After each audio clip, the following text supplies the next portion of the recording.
as I started grinding down to see the pattern and to see if it was going to be thick enough, it got too thin. So I snapped it, looked at the grain structure, it looks good, and I'm just going to have to restart from the beginning.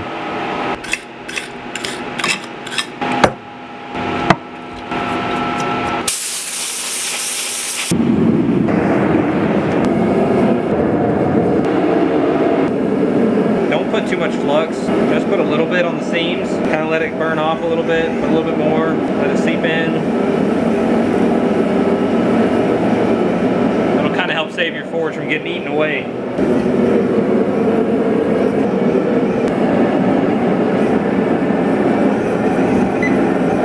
When you're forge welding Damascus, it's really important you make sure you hit the right temperature range.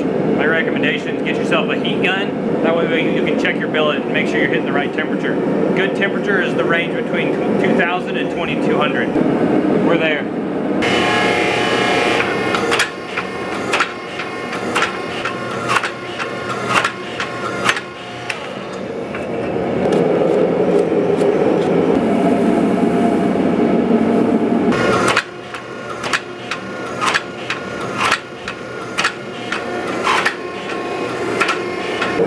It's welded really good already, just by when I squished in the center, the ends didn't open up. That's a big tell if your billet's not welded, because it's opening up.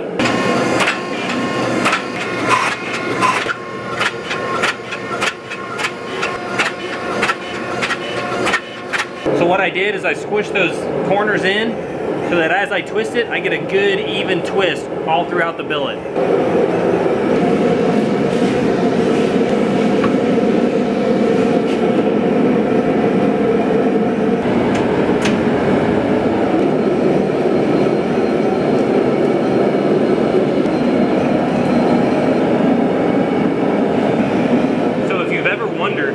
Why someone that makes their own Damascus by hand charges so much, that's why.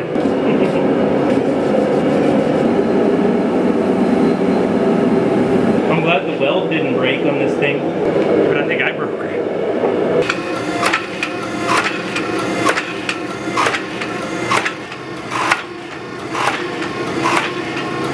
So the next thing I'm going to do is I'm going to use this bottom fuller with this cross beam, and I'm going to pull my piece of steel across this bottom fuller as I strike it here. And then when I go back to the press, as I squish it down, it'll widen out the billet. Yeah, that's not going to work. Coal Iron Works. If you're watching this video, I could really use a top and bottom fuller for my Coal Iron Works press. I'd love it if you'd sponsor me.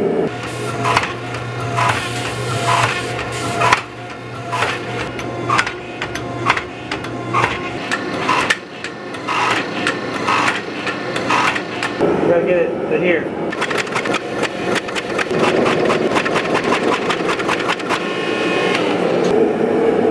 So I've got my billet cut out to the size that I want. The next thing I'm gonna do is heat it back up in the forge, and I'm gonna hand forge it closer to the shape that I want.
fragile material.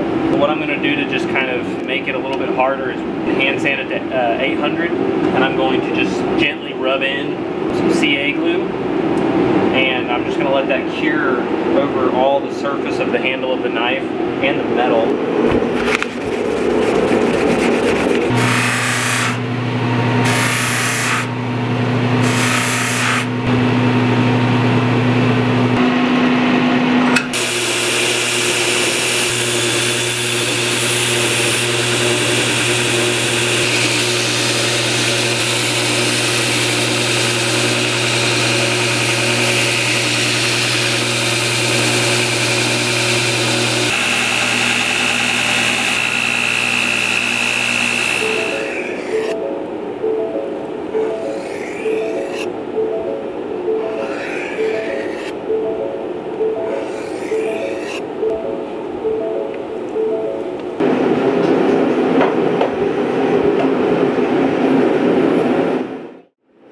Wonderful and beautiful custom blade is finished, and now we're going to test it. This is probably the scariest part of my job.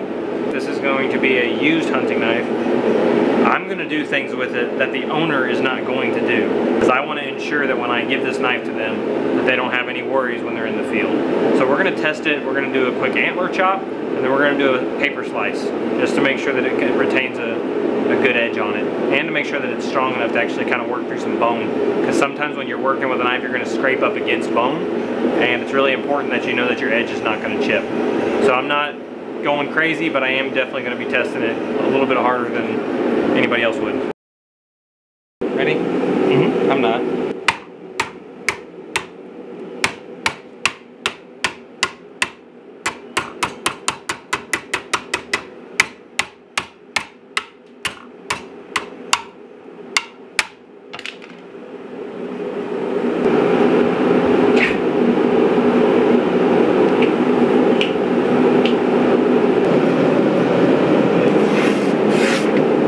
Thank you so very much for watching this video as we built this awesome custom hunting knife. The handles were made out of a pine cone resin stabilized material, and the blade material is 15-20 and 1084 Damascus with custom pins inset into the handle. As you see, we do a lot of custom work. If you're looking for a custom knife, please reach out to us. As always, subscribe to our channel so that you don't miss anything. Stay sharp, my friends.